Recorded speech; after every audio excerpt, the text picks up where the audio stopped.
बिस्मिल्लाहिर्रहमानिर्रहीम। नाजरीन, तुसी देख रहे हो साडा पंजाब दा पुराना खेड शेर बकरी।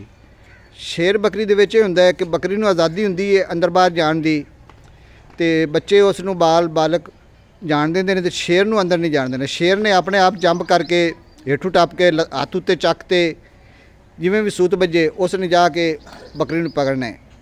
ते खेड साडी शुरू हो गए। चलो भी शेर शाबाश।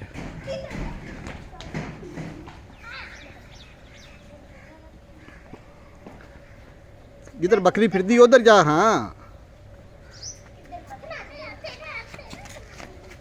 ओए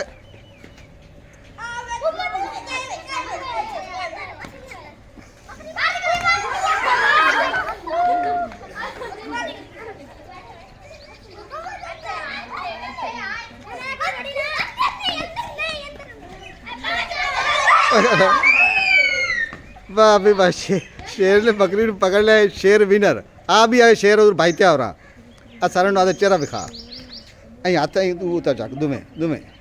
गुड जी, ताड़ियां भी सारे इहदे वास्ते।